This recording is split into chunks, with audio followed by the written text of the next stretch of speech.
To remember lang. Going up.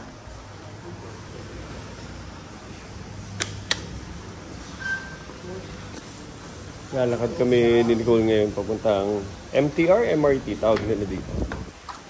Hong Kong MTR. Ganda ng mga halaman. Meron daw yung 3 hours. Meron ka daw TikTok sa Friday. Meron daw yung 3 hours na dagdagan. Si Jinjin na mag-schedule. Meron ka nga sa Friday eh. Bukas. Bukas na lang. Sa Friday? Ano oras Friday? Morning, di ba? Ganda ng mga bahay nila, ano. Ang lalaki. Ano yun eh, mga around 165. Tapos ang dami pang windows, kaya maaliwalas yung itsura ng mga ano nila dito. Ng mga condominium sila.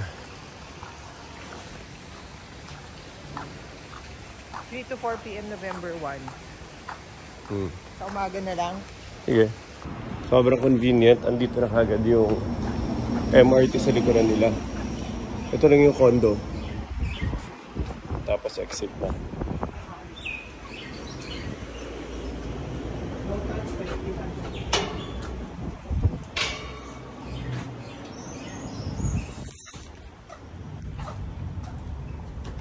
Sobrang walang tao kasi anong oras na, hindi na rush hour.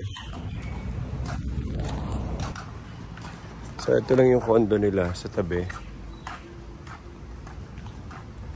So ito na kagad yung MRT sa tabi.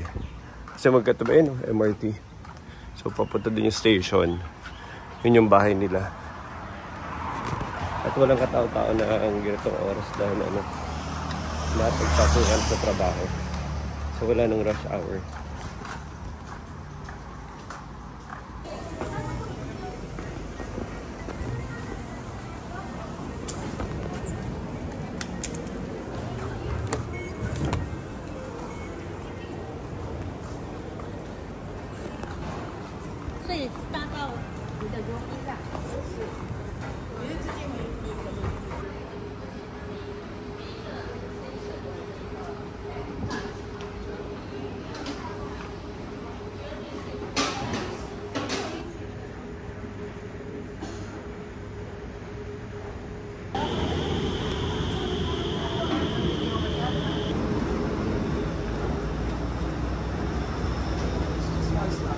Ganda tayo dito.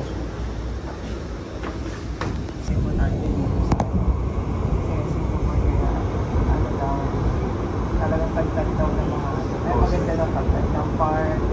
Maganda daw yung mga services. Kasi maganda yung mga botanics. Ito talaga. Ako na, maganda talaga yung lugar dito. Para pag nandito ka, parang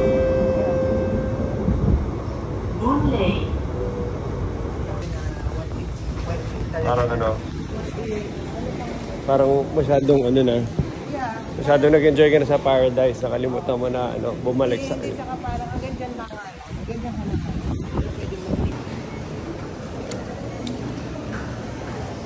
Mayo lang oh, pwede na. Mayo lang, magagamit mo na sa MRT nila. Yun ang gusto mo sa kaso. Ano bang pwede natin kayo? I have to eat kasi gamot ko. Pili ka na kung anong gusto mo. Let's check yung kaso. Dito tayo sa pinakamalapit na mall, kila Jean. 1 train stop away lang. Pero kailangan mo mag-train station.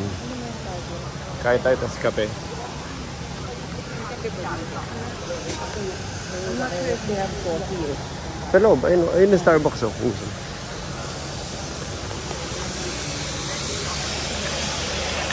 Galing oh.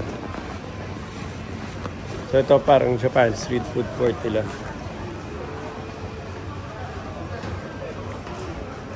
May ninja pa sa taas oh. Ako ba? Sarap yung bread nila dito. Bili kaya ako ulit.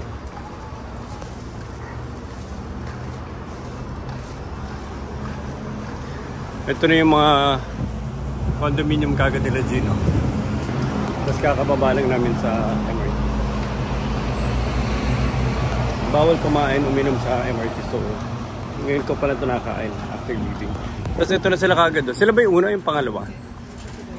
Sila yung pangalawa pala. Pangalawang entrance na condominium. You know? Yun yung mga ano nila, cluster. Caspian Building Cluster.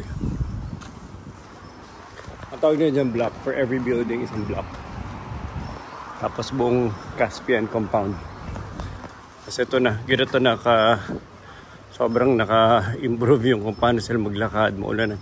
Kaya dito talaga may pasok eh. Kaya dito talagang may pasok kasi wala, ito mo. Kahit na umulan, umaraw, ang ganda ng mga daanan nila, drainage nila. Walang concept of baha dito. Tapos kahit bumabagyo dito, magaganda yung mga daanan nila.